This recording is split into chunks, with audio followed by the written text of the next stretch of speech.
Hello friends, good morning. നമ്മളുടെ Kerala T V സീരിയലിലേക്ക് എല്ലാവർക്കും സ്വാഗതം. നന്ദ അങ്ങനെ മിഥുനെ വിളിച്ചു. മിഥുൻ്റെ നാട്ടിലെത്തിയിട്ടുണ്ടെന്നുള്ള കാര്യങ്ങൾ ഇങ്ങനെ പറഞ്ഞു.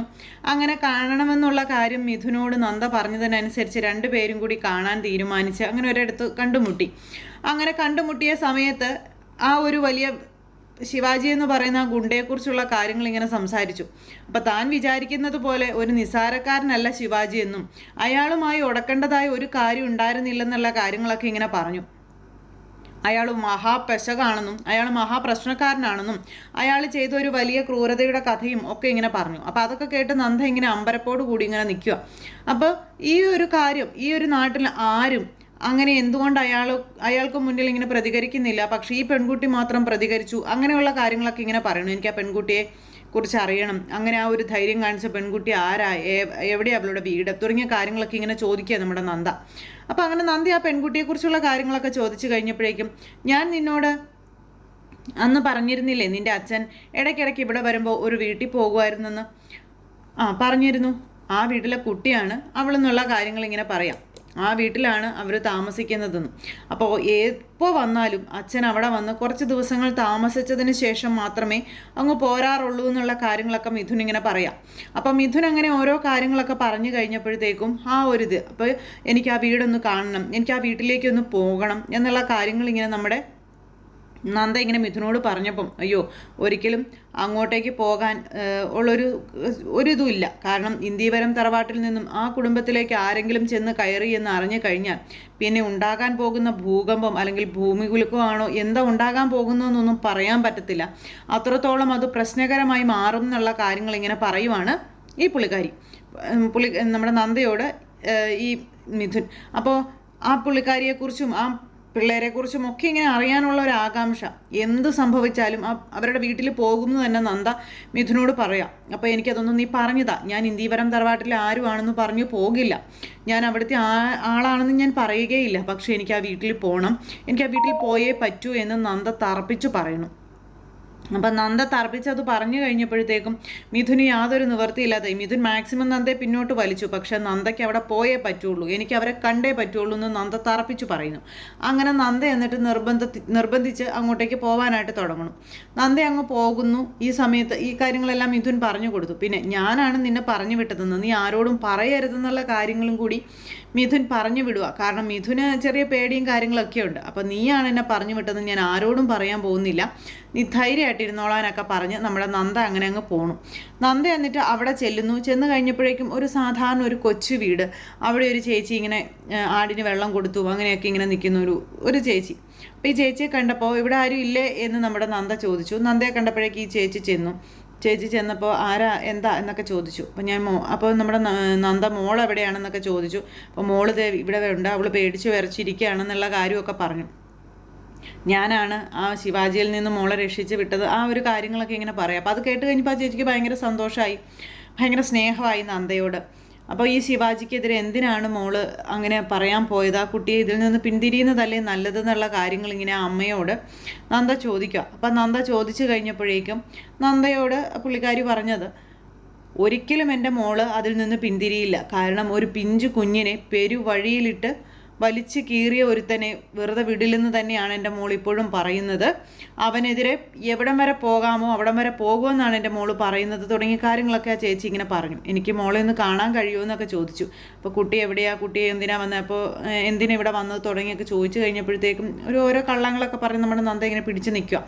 മോൾ അകത്തുണ്ട്, മോൾ വാ എന്നും പറഞ്ഞുകൊണ്ട് അകത്തേക്ക് വിളിച്ചുകൊണ്ട് പോകണം. അവിടെ ചെന്നപ്പത്തിന് ഈ കൊച്ചു പേടിച്ച് വിറച്ചിങ്ങനെ അവിടെ ഇരിക്കുക കേട്ടോ. അപ്പം നന്ദയെ കണ്ടപ്പോഴത്തേക്കും ഇതിന് ഭയങ്കര എന്തോ ഒരു ഇതുപോലെ. അപ്പോൾ പെട്ടെന്ന് ഓടി വന്ന് ചേച്ചി എന്ന് പറഞ്ഞ് കെട്ടിപ്പിടിച്ചങ്ങ് കരഞ്ഞു.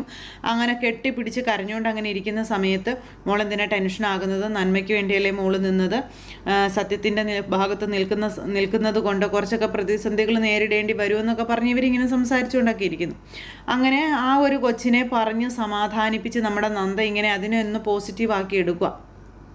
അങ്ങനെ പോസിറ്റീവാക്കിയെടുത്ത് ഇങ്ങനെ സംസാരിക്കുന്ന സമയത്താണ് യാദർശികമായിട്ട് ആ ഒരു കാഴ്ച നമ്മുടെ നന്ദ കാണുന്നത്. കണ്ട് നമ്മുടെ നന്ദ ഞെട്ടിപ്പോയി. വേറൊന്നുമല്ല, മഹേശ്വരൻ്റെയൊക്കെ ഫോട്ടോ. അപ്പോൾ തന്നെ നന്ദയ്ക്ക് കാര്യം മനസ്സിലായി, ഇത് മഹേശ്വരൻ്റെ ചിഹ്ന വീടാണ്, ഇത് മഹേശ്വരൻ്റെ മകളാണ് തുടങ്ങിയ കാര്യങ്ങളൊക്കെ. അപ്പോൾ അച്ഛനെക്കുറിച്ചൊക്കെ ചോദിച്ചപ്പോൾ ഇവരിങ്ങനെ പപ്പ അടിക്കുവാണ്. ഇവർ കൂടുതലായിട്ട് ക്ലിയർ ആയിട്ടൊന്നും പറഞ്ഞൊന്നുമില്ല. അപ്പം തന്നെ കാര്യങ്ങൾ മനസ്സിലായി. ഈ ഫോട്ടോയും കൂടെ കണ്ടപ്പോൾ പൂർത്തിയായി. എന്തായാലും അത് കണ്ടതിന് ശേഷം പിന്നെ നമ്മുടെ നന്ദയ്ക്ക് അധിക സമയമൊന്നും അവിടെ നിൽക്കാനായിട്ടുള്ള ഒരു ധൈര്യം കിട്ടുന്നില്ല. നന്ദ എന്നിട്ടൊന്നും അല്ലാത്തതുപോലെ ഇങ്ങനെ അവിടെ എനിക്ക് എന്നിട്ട് വേഗം തന്നെ എന്നാൽ യാത്ര പറഞ്ഞ് പോരുവാണ്, ഞങ്ങൾ 2 ദിവസത്തിനുള്ളിൽ പോകും എന്നും പറഞ്ഞു.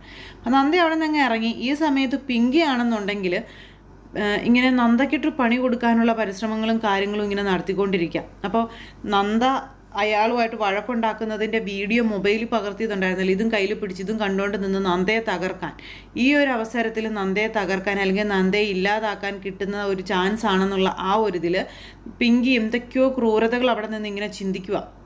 അപ്പം നന്ദ ഇല്ലാതായി കഴിഞ്ഞിട്ടുണ്ടെങ്കിൽ ഗൗതത്തിന് സ്വന്തമാക്കാം, ആ ഒരു ധാരണയിലാണ് ആശാത്തി നിൽക്കുന്നത്. അതുകൊണ്ട് തന്നെ വളരെ ക്രൂരമായുള്ള രീതിയിലൊക്കെ ആലോചിച്ചുകൊണ്ട് ഇങ്ങനെ നിൽക്കുന്നു അവിടെ. പിന്നീടെന്ന് പറഞ്ഞു കഴിഞ്ഞിട്ടുണ്ടെങ്കിൽ മഹേശ്വരനെ കാണാനായിട്ട് നമ്മുടെ ചേട്ടൻ അങ്ങോട്ടേക്ക് വന്നു. വാവച്ചൻ ചേട്ടൻ വന്നു, എന്തൊക്കെയോ കാര്യങ്ങൾ പറഞ്ഞു. ആ കാര്യങ്ങളെല്ലാം കേട്ട് കഴിഞ്ഞപ്പോഴത്തേക്കും മഹേശ്വരൻ്റെ സമാധാനം മൊത്തത്തിൽ പോയി. മൊത്തത്തിൽ പോയി. പിന്നെ ഇരിക്കപ്പുറത്ത് കിട്ടുന്നില്ല. വാവച്ചനോടും ദേഷ്യപ്പെടുന്നു. അതുപോലെ മൊത്തത്തിൽ കാര്യങ്ങൾ എന്തൊക്കെയോ വല്ലാത്തൊരിതായിട്ട്. അപ്പോൾ വാവച്ചൻ ചേട്ടൻ ഇനി ഇവിടെ നിൽക്കേണ്ട, വേഗം പൊയ്ക്കോ എന്നും പറഞ്ഞുകൊണ്ട് അദ്ദേഹത്തിനെ അവിടെ നിന്ന് പറഞ്ഞു വിടുവാണ് ഈ പുള്ളിക്കാരൻ. അപ്പോൾ ഇവർ തമ്മിൽ എന്നിട്ട് പോയ വാവച്ചൻ ചേട്ടൻ്റെ പിന്നാലെ ചെല്ലുന്നു. അപ്പോഴേക്കും നന്ദ അവിടെ നിന്ന് രഹസ്യങ്ങളൊക്കെ അറിഞ്ഞിട്ട് വീട്ടിൽ വന്നു. അപ്പോൾ ഇവരിൽ നിന്ന് രഹസ്യത്തിലൊക്കെ സംസാരിച്ച് എന്തൊക്കെയോ ഇങ്ങനെ സംസാരിക്കുന്നതൊക്കെ നന്ദ കാണുക. അങ്ങനെ വാവച്ചൻ ചേട്ടനെ അവിടെ നിന്ന് പറഞ്ഞു വിട്ടു. പിന്നെ അങ്ങോട്ട് മഹേശ്വരന് ഇരിക്കപ്പുറത്ത് കിട്ടിയിട്ടില്ല. ഒരു സ്വസ്ഥതയില്ലാതെ ഇങ്ങനെ അങ്ങോട്ടും ഇങ്ങോട്ടും കിടന്ന് ഇങ്ങനെ ഭയങ്കരമായിട്ട് വെരുക് കാണിക്കുന്നത് പോലെ കിടന്ന് കാണിക്കുക. കയ്യിലുള്ളത് എടുത്ത് വലിച്ചെറിയുന്നു, അത് ചെയ്യുന്നു, ഇത് ചെയ്യുന്നു, ഇതൊക്കെ. ഇത് കഴിഞ്ഞിട്ട് വീട്ടിലിരുന്നിട്ട് സ്വസ്ഥത കിട്ടാത്തത് കൊണ്ട് മഹേശ്വരൻ അവിടെ നിന്ന് ഇറങ്ങിപ്പോയി തേയിലത്തോട്ടത്തിൽ ഇങ്ങനെ നിൽക്കുക. അപ്പോൾ ലക്ഷ്മിയാണെന്നുണ്ടെങ്കിൽ ഇങ്ങനെ നന്ദമോളെ കാണാതെ അതിലേക്ക് അന്വേഷിച്ച് നടക്കുന്നു. അപ്പോൾ മഹേശ്വരനെയും കാണുന്നില്ല. അപ്പോൾ ഇങ്ങനെ നന്ദയെ അന്വേഷിച്ച് വന്നു കഴിഞ്ഞപ്പോൾ നന്ദ ഇങ്ങനെ മുറിയിലുണ്ട്.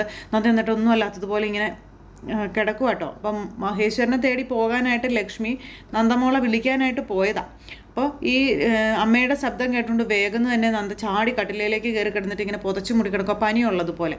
അല്ല നന്ദമോളേന്ന് പറഞ്ഞ് ചെന്ന് മോക്ക് എന്താ പറ്റിയെന്ന് ചോദിച്ച് അമ്മ അടുത്തിരുന്നു. അപ്പോഴത്തേക്ക് ഇങ്ങനെ പനി കൊണ്ട് വിറയ്ക്കുന്നത് പോലെയൊക്കെ നമ്മുടെ നന്ദ കിടന്ന് കാണിക്കുന്നു. അമ്മ തൊട്ട് നോക്കിയപ്പോൾ എന്താ മോൾക്ക് പനി. അയ്യോ മോൾക്ക് പനിയാണോ? ഇതെന്താ പെട്ടെന്ന് ഇങ്ങനെ ഒരു ചൂട്? എന്താ മോളെന്ന് ചോദിച്ചപ്പോൾ എനിക്ക് തീരെ വയ്യമ്മേ. എന്താ അമ്മ വന്നതെന്ന് ചോദിച്ചപ്പം അമ്മ പുറത്തേക്കൊന്ന് പോകാൻ വേണ്ടി വന്നതാണെന്ന് പറഞ്ഞു. എനിക്ക് തീരെ വയ്യമ്മേന്നും പറഞ്ഞുകൊണ്ട് നന്ദ ഇങ്ങനെ പറയാം. അപ്പം ലക്ഷ്മിയും കൂടെ പോയിട്ട് വേണം നന്ദ ചിലതൊക്കെ മനസ്സിൽ പ്ലാൻ ചെയ്തിരിക്കുന്നതൊക്കെ നടത്താൻ എന്നുള്ളതിൽ തന്നെയാണ് കാര്യങ്ങളൊക്കെ നടക്കുന്നത്. അങ്ങനെ ആ ഒരു സിറ്റുവേഷനും കാര്യങ്ങളും അവിടെ നടക്കുമ്പോൾ നന്ന എൻ്റെ മോൾ ഇവിടെ കിടന്നോ, അമ്മ പോയിട്ട് വരാമെന്നും പറഞ്ഞുകൊണ്ട് ലക്ഷ്മി പോവുക.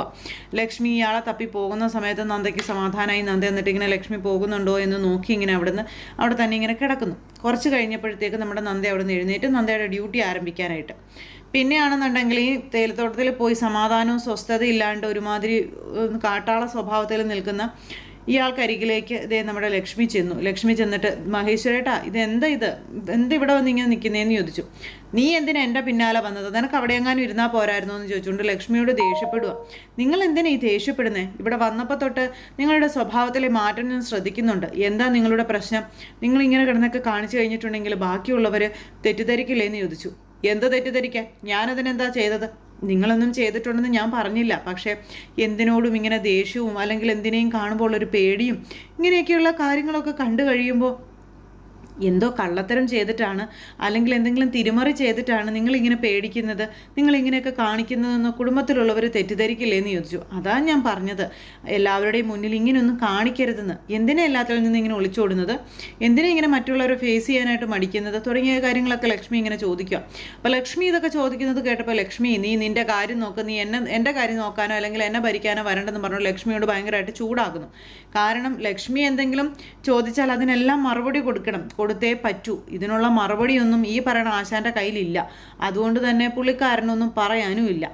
അതുകൊണ്ട് ദേഷ്യപ്പെട്ട് അങ്ങ് നിൽക്കുകയാണെന്നുണ്ടെങ്കിൽ ലക്ഷ്മി ഒരു പരിധി കൂടുതൽ കാര്യങ്ങളൊന്നും ചോദിക്കത്തില്ലല്ലോ. അങ്ങനെ ആ ഒരു ഇതിലിങ്ങനെ നിൽക്കുക. ഇതെല്ലാം കഴിഞ്ഞ് നമ്മുടെ ലക്ഷ്മിയാണെങ്കിൽ ഇയാളോട് സംസാരിച്ചിട്ട് ഒരു കാര്യമില്ലെന്നും മനസ്സിലാക്കിക്കൊണ്ട് അവിടെ നിന്ന് പോരുന്നു. അങ്ങനെ പോരുന്ന സമയത്താണെന്നുണ്ടെങ്കിൽ വീട്ടിലെത്തി. പിന്നെ നമ്മുടെ നന്ദമോളെ തപ്പി റൂമിൽ ചെന്നപ്പോൾ നന്ദയെ കാണുന്നില്ല. നന്ദമോളെ എന്നും പറഞ്ഞുകൊണ്ട് ഇങ്ങനെ അതിലെല്ലാം തേടി നടക്കുമ്പോൾ നമ്മുടെ നന്ദ പുറത്തിറങ്ങി ഇങ്ങനെ ഏകാന്തമായിട്ട് ഭയങ്കരമായിട്ട് വിഷമിച്ച് എന്തൊക്കെയോ സത്യങ്ങൾ അറിഞ്ഞതിൻ്റെ ആ ഒരുത്തിൽ ഇങ്ങനെ നിൽക്കുക.